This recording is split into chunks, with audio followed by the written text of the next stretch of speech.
Hola, muy buenas a todos, soy el señor Búho y hoy vamos a hablar sobre el mindfulness. La mayoría de vosotros ya sabréis lo que es y los que no lo sepáis pues lo vamos a explicar en un minutito. Pero bueno, seguro que os suena. Os sonará mucho porque últimamente se está convirtiendo en una moda que está pegando muy fuerte en España y en general en el mundo occidental, aunque por ejemplo en Estados Unidos pues lleva bastantes años pegando con fuerza. Lo primero que he hecho para justificar esto de llamarlo moda ha sido meterme en Google Trends y poner tres conceptos: mindfulness, inteligencia emocional y el NLP, que es la programación neurolingüística.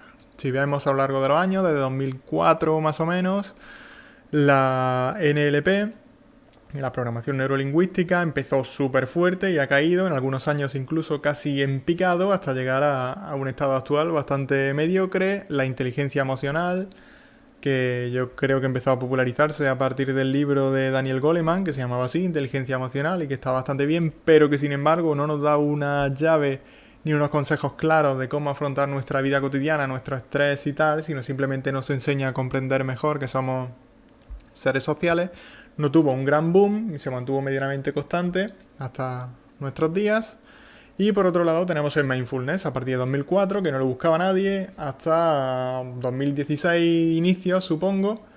Empezó a pegar muy fuerte. Ahora mismo está empezando a caer, incluso las otras técnicas también están cayendo, las otras corrientes. Así que quién sabe, quizá estemos cerca de contemplar cómo nace una nueva corriente en psicología que empieza a barrer a estas. Vamos a empezar, vamos a hablar un poquito sobre el mindfulness. ¿Qué es? Pues el mindfulness es prestar atención de un modo particular, a propósito, en el momento presente y sin establecer juicios de valor. Eso lo dice Jon Kabat-Zinn, que es, digamos, la persona que acuña el concepto de mindfulness y las terapias de mindfulness tal y como las conocemos. Y implica una doble actitud hacia el exterior, focalizar la actitud y la atención en la experiencia de lo que ocurre en el presente, y hacia el interior, la manera en la que se vive esa experiencia, curiosidad, apertura y aceptación. Desde su aplicación inicial en el ámbito de la salud, se ha extendido a otros sectores como la educación, el deporte o la empresa. Muy bien, entonces sabemos que el creador es Jon Kabat-Zinn y esta frase la dijo en 1990. Vamos a ver un poquito. Si os fijáis, encontraréis en Google un montón de frases así por el estilo, que se las podríamos achacar también a Coelho o gente así un poquito de la autoayuda.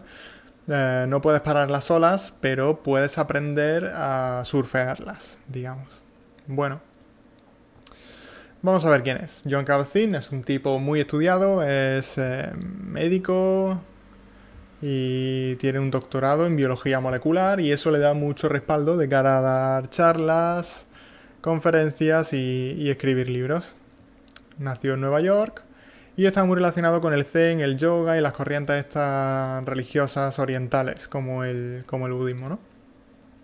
Se dio cuenta de que a partir de la meditación pues el estrés podía reducirse, así que creó su marca registrada llamada reducción del estrés basada en la atención plena, REVAP, o REVAP, que en inglés se identifica con las siglas MBSR, que las veremos creo que varias veces durante este vídeo.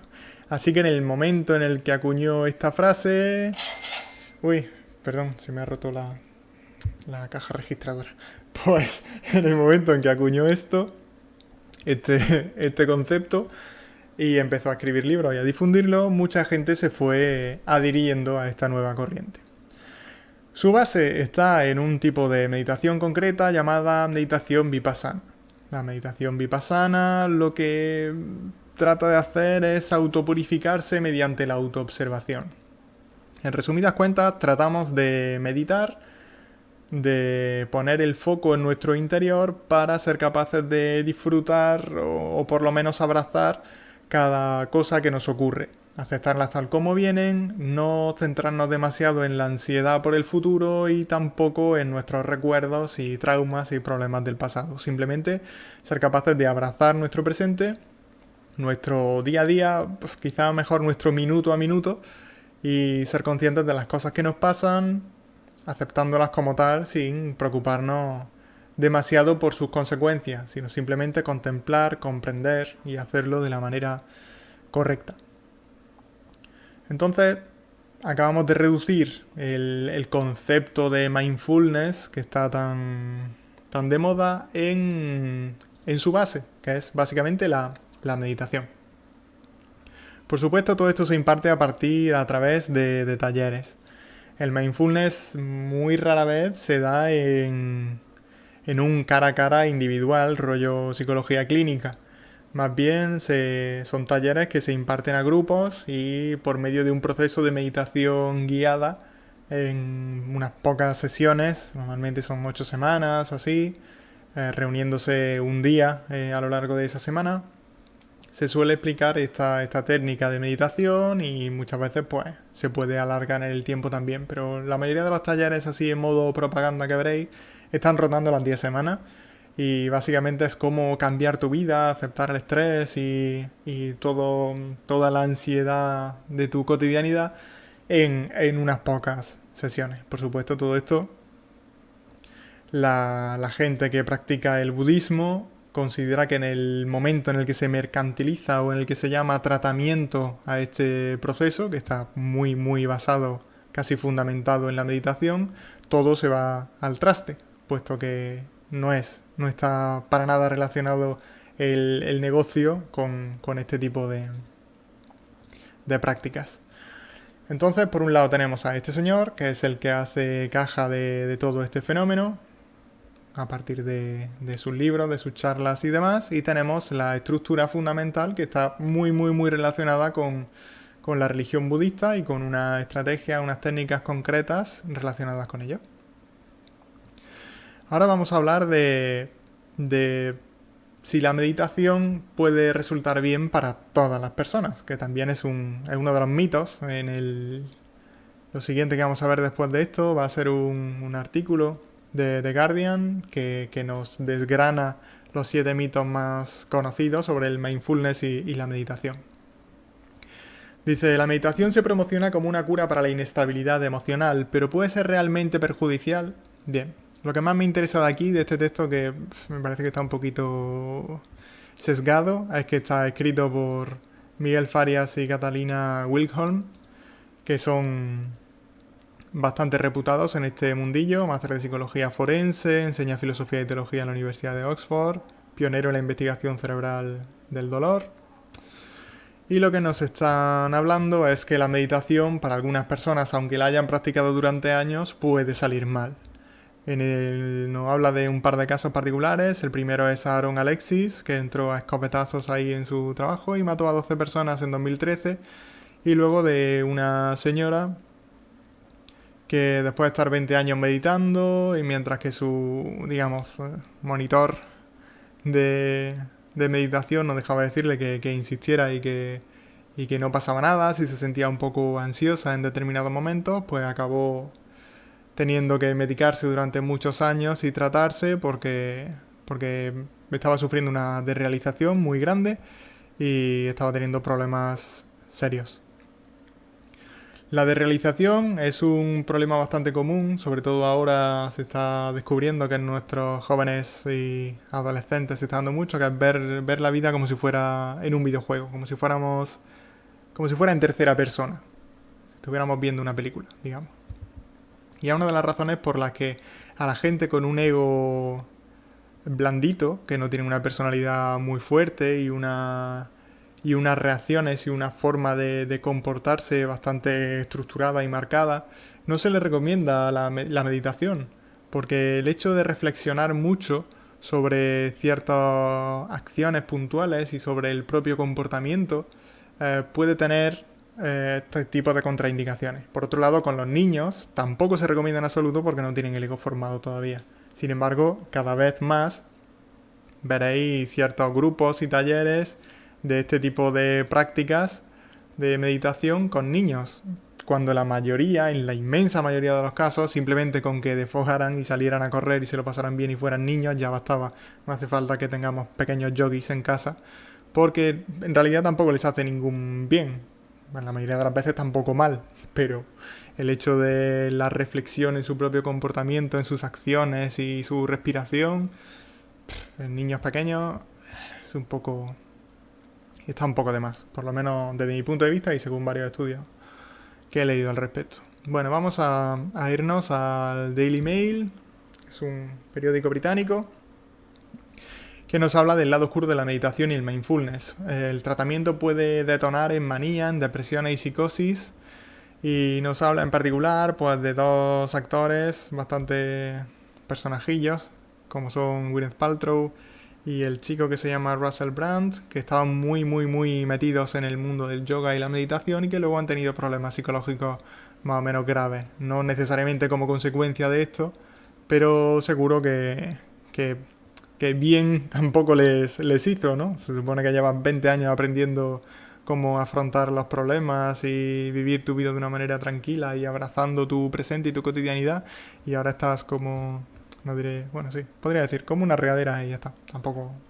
Tampoco lo toméis a mal los que sois psicólogos, que sé que nos gusta que trivialicemos sobre estos temas.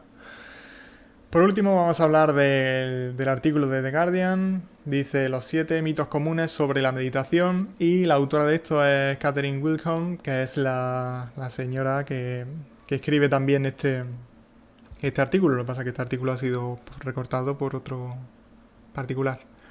La meditación se promociona como una cura para la inestabilidad emocional, pero puede ser realmente perjudicial. Aquí hemos visto, aparte de los casos estos del asesino y de la señora que después de 20 años lo pasó muy mal, nos hacen un pequeño estudio que nos dice, según un estudio se encontró que el 63% de los meditadores de un grupo habían sufrido al menos un efecto negativo.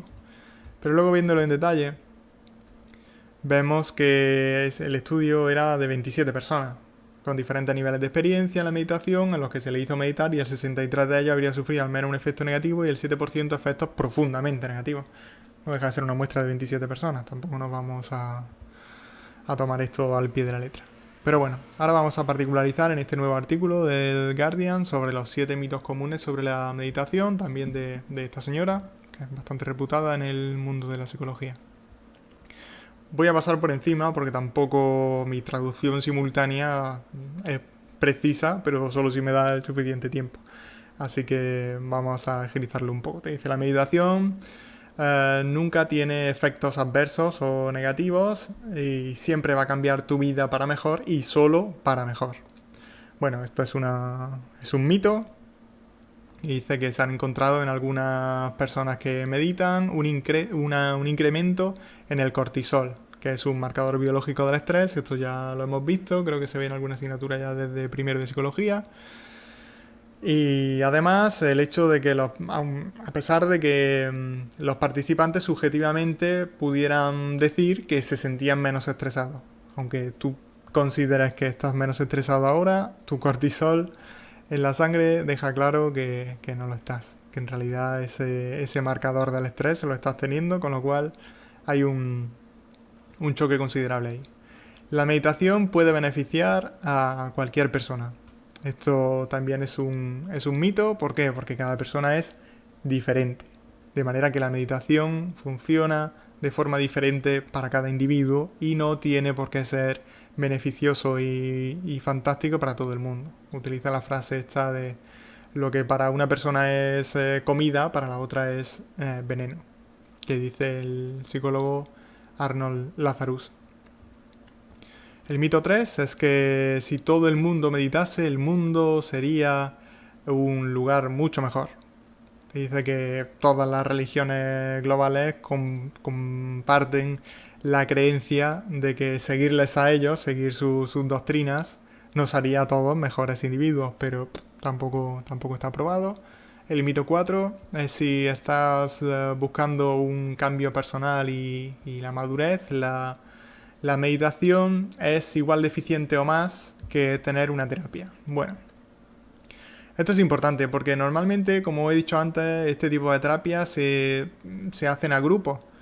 Y yo lo que defiendo, bueno, tanto no solo yo, que entre comillas no soy nadie, sino los expertos, lo que defienden es tener una batería suficiente de herramientas, entre las cuales puede estar, por supuesto, la meditación, y usarlas en su debido momento con el paciente apropiado, y que seamos capaces de tener una buena variedad de armas para afrontar el problema que tenga el paciente, pero no necesariamente seguir un camino igual para todos. ¿Qué ocurre con este tipo de terapias, por llamarlo de alguna manera? Pues que al realizarse en grupos, a modo de talleres y durante solo unas semanas, realmente tampoco se están ciñendo expresamente a ti. Así que lo que a alguna persona puede servirle para madurar y para ser más eficiente y mejor y afrontar sus problemas y relajarse, para otro formato de persona, pues no tienen por qué ayudarle.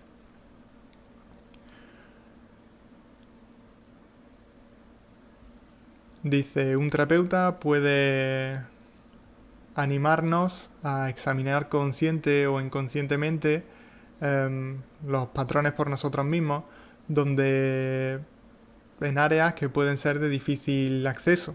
Entonces, difícil acceso en grupos grandes. Sin embargo, en el cara a cara, pues puede resultar mucho mejor.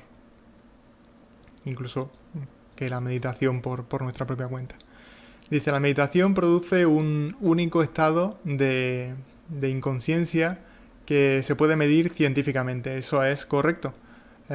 Estamos de acuerdo en que la meditación como instrumento puede llevarnos a un estado de conciencia especial, digamos.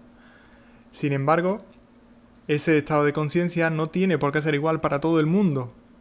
Tú puedes estar siguiendo una meditación guiada y que no te vaya exactamente igual a ti que a la persona que tienes al lado, que no te lleve al mismo sitio necesariamente, que tu cerebro no se comporte igual necesariamente.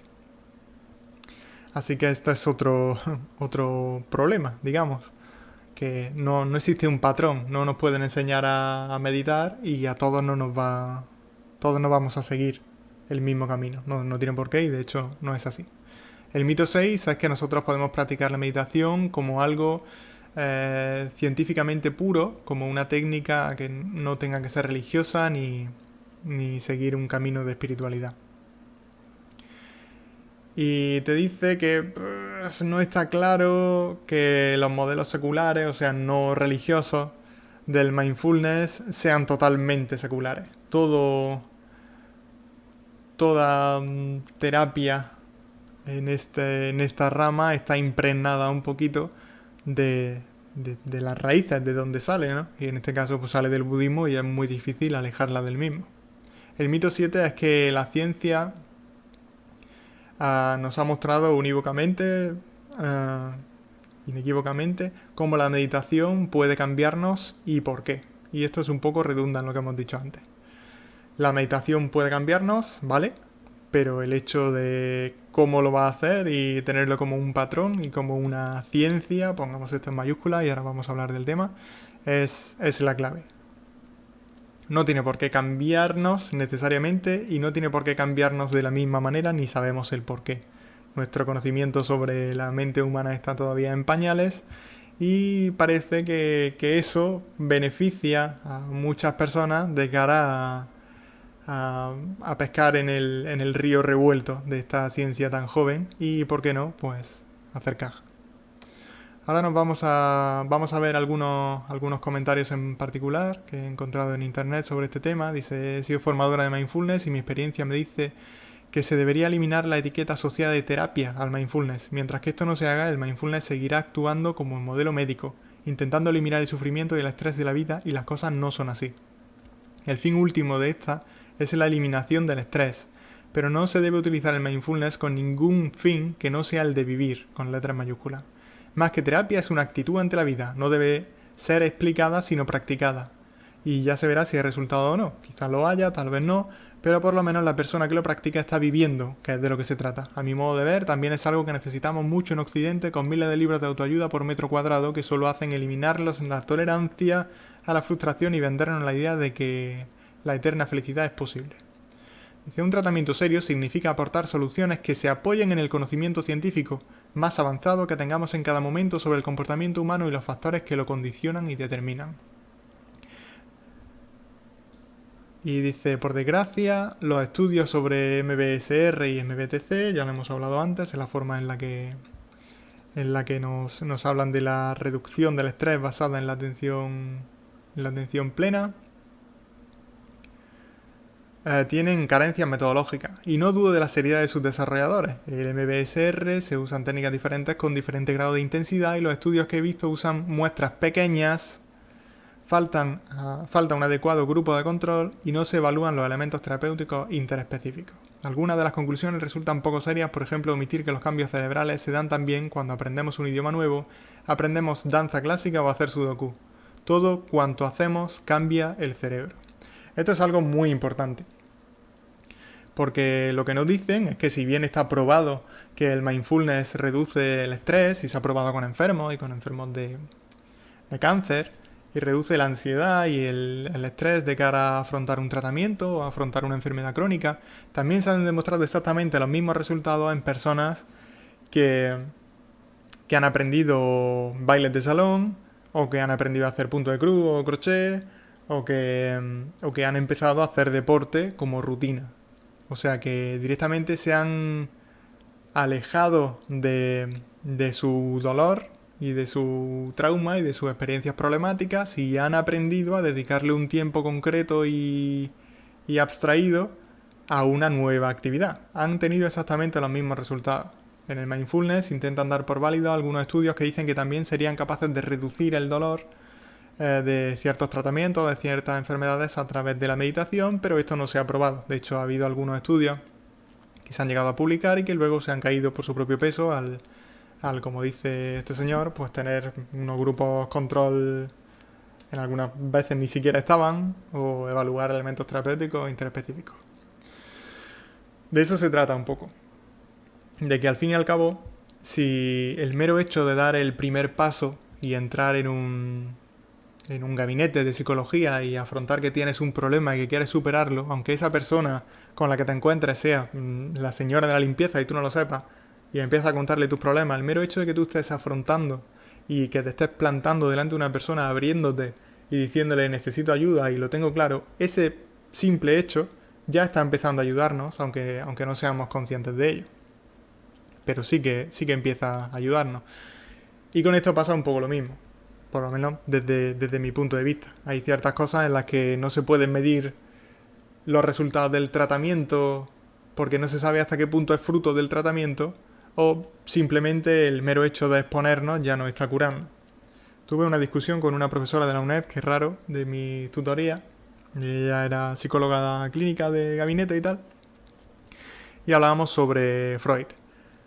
Y estaba defendiendo el psicoanálisis cuando yo le dije, pero vamos a ver, hemos estudiado al menos en 3 asignaturas, hasta tercero, que el tema de los sueños simplemente pues son una consecución de fotogramas que pasan por nuestro cerebro y a los que en general lo que hacemos es darle sentido cuando nos despertamos. Unimos esas piezas de una manera determinada con el filtro de nuestra conciencia y a partir de ahí decimos, pues mira, he tenido un sueño en el que estaba hablando en inglés y lo hacía súper bien. No, seguramente en el sueño estabas haciendo bla bla bla bla bla y luego hemos montado la película al despertarnos y forzarlo a pasar por ese filtro. ¿Por qué se sigue defendiendo el análisis de sueños a esta altura? Y esta señora me decía, ¿cura o no cura? Y yo decía, a ver, Freud está demostrado que tenía en sus diarios de tratamiento y todo eso, que a las personas les acababa ayudando. Pues entonces ya está, me decía ella. Entonces yo empecé a hurgar un poco en la herida de decir, pero bueno, entonces si una persona llama a su tarotista de confianza a la tele y le dice, voy a encontrar el amor, y esa señora o señor le dice, pues sí, veo en las cartas que sí, que te vas a enamorar muy pronto y tal, y esa persona se ilusiona, se siente mejor, o da el primer paso para salir de una situación estresante o conflictiva en su vida, entonces ya está. Deberíamos los psicólogos aprender también a echar las cartas porque así, con ese tipo de tratamiento, podríamos mejorar a los pacientes. ¿Dónde ponemos la línea? Porque ese, entre comillas, efecto placebo de que si te ayuda ya vale, todo vale, a mí me parece bastante retrógrado y no le veo el sentido. Más que nada cuando se pasan todo el tiempo diciéndonos, oye, que soy una ciencia, ¿no? Como si tuviéramos que ser esa punta de lanza que rompe con los tabúes de la sociedad, de qué pasa, oye, pues para ser psicólogo parece que no tiene mucho acento argentino, ¿no? O ¿me vas a tumbar en el diván o qué? Y ese tipo de mitos y de que se piensen que somos unos charlatanes y poco más, parece que nos lo intentan romper del momento en que entramos en la facultad, ¿no? Esto es una ciencia, esto está De hecho, es una carrera de ciencias de la salud y está muy avalada y tal y cual. Pero luego ellos mismos abren esa pequeña puerta para que en el momento en el que algo da resultado ya todo valga. Y aquí, y con esto quiero concluir, va mi última reflexión. Y se refiere a que este tipo de talleres no deberían, por un lado no deberían impartirlos, no deberían enseñar a ser instructor de mindfulness una persona que no esté completamente preparada y preferiblemente en la rama de psicología y de las ciencias de la salud. Y por otro lado, y desde luego, el hecho de las personas que impartan un taller de este tipo deberían intentar deslindarlo todo lo posible de cualquier tipo de religión, esoterismo o misticismo, porque entonces estamos cayendo en un patrón de rebajar la ciencia de la psicología al mundo de lo místico, de las creencias, de lo esotérico, y me parece que no tiene sentido. Quieres tener la herramienta, y esto quiero subrayarlo, de la meditación, me parece perfecto. O sea, yo he practicado meditación y aprendí a hacerlo en magisterio, en educación física. Hice varios talleres de meditación, de yoga y de tai chi. Y me parece perfecto y estoy muy a favor de utilizarlo como herramienta. Una herramienta que puede servir para un formato concreto de persona, de paciente, y para un momento concreto en su tratamiento. Pero la relajación y el afrontamiento no te va a curar. Esto es como si te han pegado un martillazo y te tomas una aspirina o 10. Pues sí, seguramente dejes de notar el dolor, pero ¿y si te has roto un hueso? ¿Qué esperas? Que el hecho de que tú afrontes, sí, el dolor es algo humano y cotidiano y tal, y debo abrazarlo y tal. No, lo que debes hacer es ir al médico y que te lo cure, ¿no? Pues esto es exactamente igual desde mi punto de vista. Es una técnica para reducir el estrés y ya está. Entonces, tanto las personas que vayan como alumnos a este tipo de talleres como los que los impartan deberían tener ese terreno muy, muy, muy acotado. Y sobre todo los psicólogos que lo hacen, que ahora se está poniendo muy de moda este tipo de tratamiento basado solo en el mindfulness, deberían tener claro que esto es igual que la crítica sistémica que hacemos a la psiquiatría de ¿qué te pasa esto? La psiquiatría moderna y sobre todo en el sistema sanitario público español, que te regalan los diazepanes a la mínima que dices me ha dejado la novia. ¿Qué te pasa esto? Toma. Medícate. Te tomas esto durante un mes, todas las noches y se arregló. No, no se arregló. Si se arregla, se arreglará solo, pero tú no me estás dando un tratamiento. Me estás dando un tratamiento para que esta costilla rota deje de dolerme, pero no me la estás curando en absoluto. Ahí es donde quería ir para finalizar esto. Entonces, el mindfulness, en mi opinión, humilde, es otra rama más de la autoayuda. La meditación trascendental, la vipassana, o el yoga, el kundalini, me parecen perfectos como herramienta, pero en absoluto construiría todo el mundo que se está formando alrededor de las mismas. Porque al final acabamos con lo de siempre, las típicas frases grandilocuentes para intentar venderte algo. Y en este caso, y sobre todo los que queramos defender la psicología como ciencia, no podemos pasar por ese aro.